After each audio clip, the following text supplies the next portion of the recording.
With a little help from allies old and new, Ichigo Kurosaki was able to invade the Sociedade at the center of the Soul Society in order to save Rukia Kuchiki.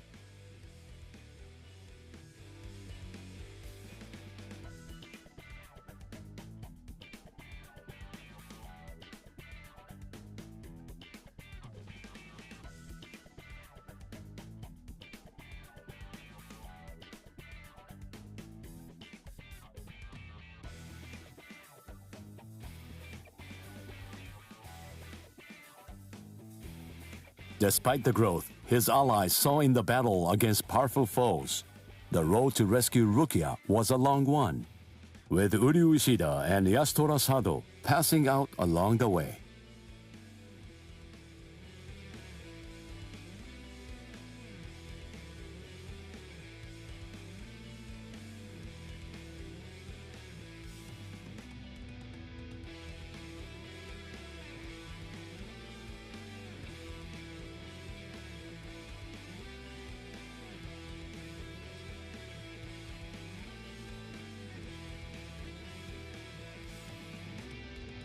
A shocking development occurred.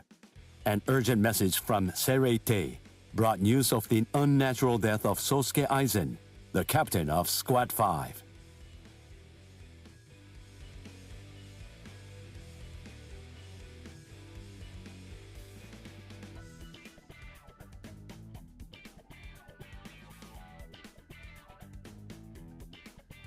The Soul Society was drawn into chaos, wrought by our hero's invasion of the Sociedade.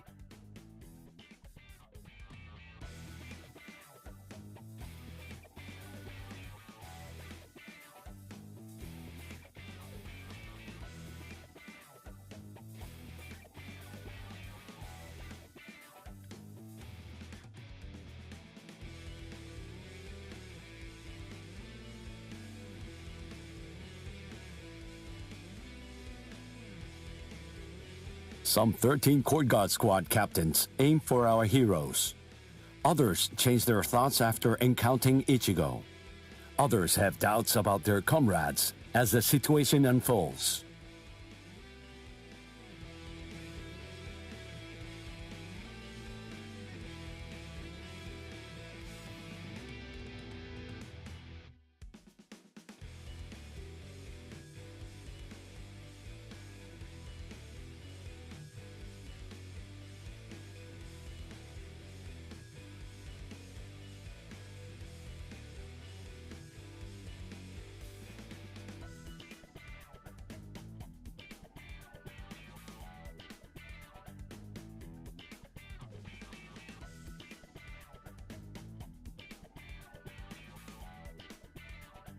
Captured by Soul Reapers, Ishida, Chad, and Gunju trust in Ichigo and lay low in jail.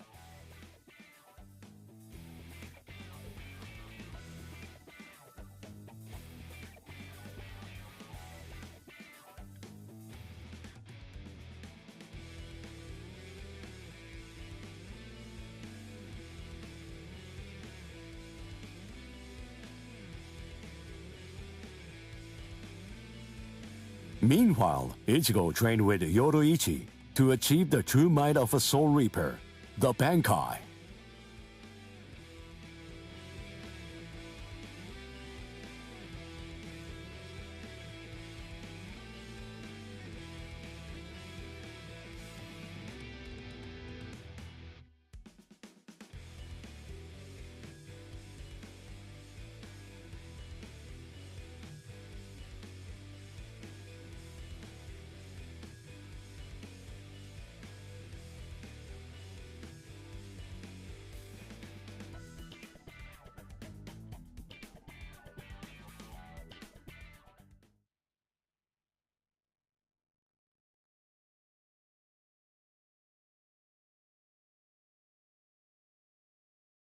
It's daybreak.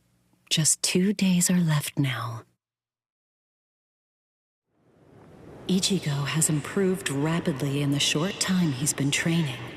Compared to the average Soul Reaper, his pace has been astonishing. But that improvement only applies to his combat skills. His spirit energy hasn't increased much at all. At this rate, can he truly master Bankai in 2 more days? Should I extend his training further? It might be something to consider. In the time since we got here, we've come to learn that the timing of Rukia's execution was cut by 5 days to 25. So that means that even after 3 days of training, we'll still have another 8 days to spare. Since that's the case, extending his training is more than possible.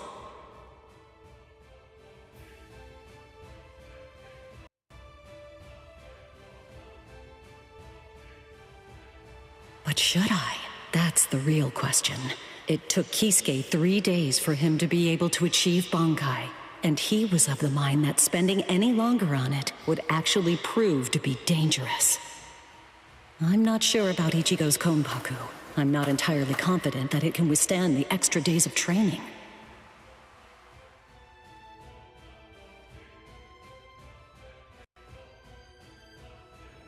I know. I'll give it 1 more day. If there's no change in his spirit energy in that time, I'll just have to take the risk.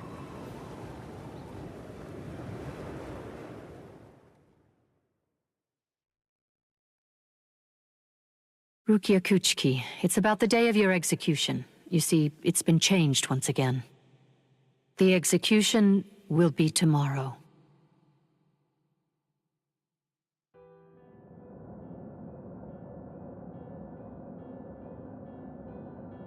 The execution is tomorrow?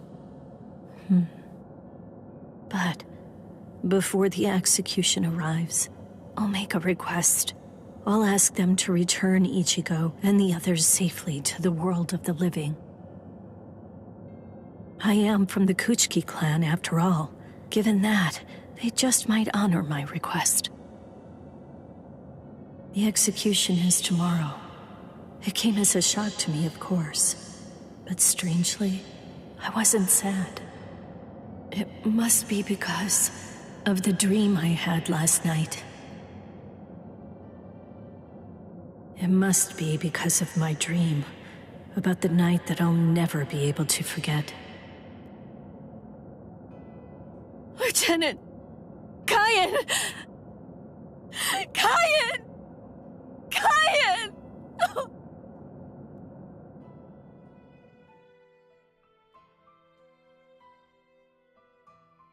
That memory, it's one from when I'd just become a Soul Reaper. A memory of days long past. After I was adopted into the Kuchiki clan, I was given special treatment, and I was allowed to enlist in Squad 13. The other squad members almost immediately singled me out and became cold. They began to distance themselves from me, except one. The only person who made me feel like I belonged was none other than Kyan Shiba. He was Squad 13's lieutenant. He was also my immediate superior. It was an ordinary greeting, an ordinary chewing out, an ordinary relationship between superior and subordinate. But ordinary was exactly what I wanted. It's what I'd been searching for. It felt nice. Just being around him. It made me feel so comfortable. But regrettably, those ordinary pleasant days didn't last long. Soon enough, they were brought to a very abrupt end. It all started when a hollow recon mission went awry.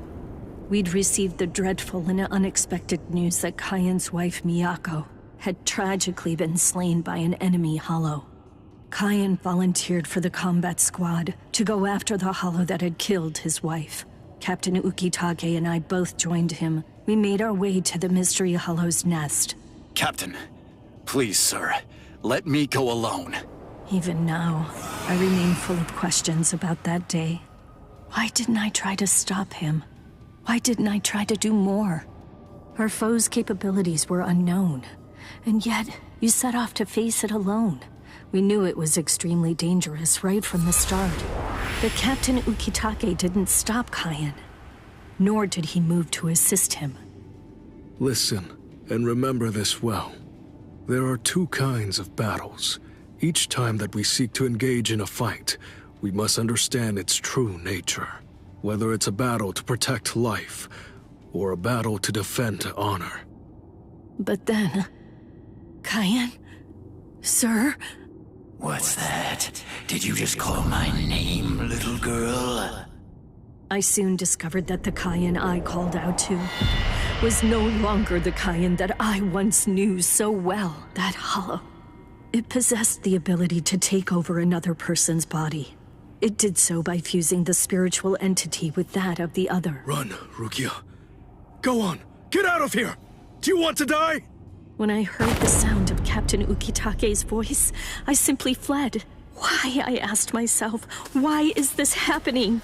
Lieutenant Cayenne! But before I realized what I was doing, I had returned to face it again. Of course, I had no plan in mind at all. Deep down, I knew that I couldn't just give up and run away. I knew I had to do whatever I could to try and save the lieutenant. Kill him! Do it! He isn't Cayenne anymore! From that point onward, my memories aren't very clear. I knew that when I came to, my Zanpakuto toe was embedded in Cayenne's chest. His form slumped over my shoulder. Captain, thank you very much. I appreciate you allowing me to fight. Rukia, I owe you an apology. I'm sorry that I ever got you into this mess. You must have been scared. Thank you. I'm grateful. Because now, I can leave my heart behind. No. There's nothing to thank me for. Nothing at all. I ran away because I was afraid to fight against you. The fact is, the only reason that I came back is because I couldn't stand my own cowardice. I only used my blade because I couldn't bear it any longer. I couldn't stand to see you suffer. I did it all out of selfishness. I did it for myself.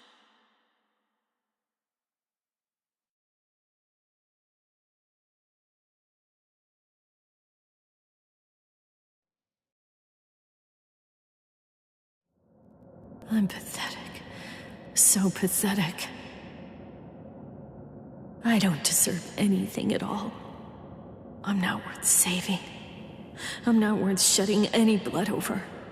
I'm not worth anything.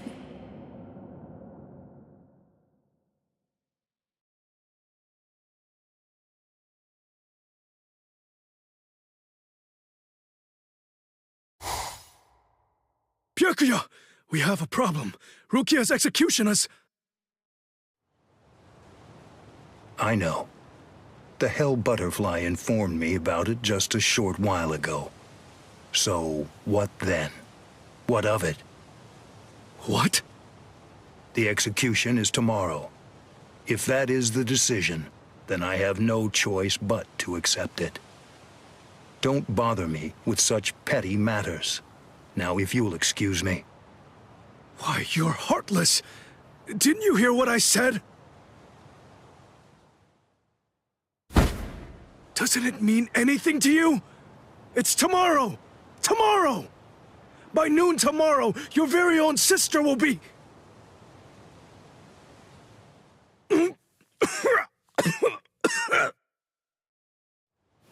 Get a hold of yourself. You're going to shorten your life, Jushiro. Once you've allowed one of your people to die, frankly, 2 or 3 more really don't make any difference. In any case, she's a member of my family. It really has nothing to do with you. It's not your concern whether she lives or dies. Please don't do anything foolish.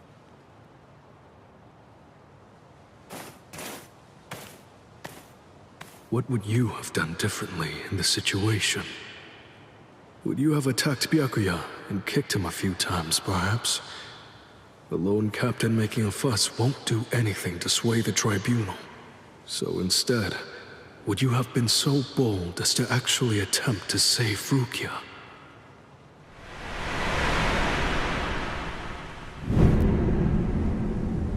No. Most likely, you wouldn't have done either of those things. It seems to me that whenever you were faced with a decision, You always chose the path of greatest peril. Isn't that right, Kyan?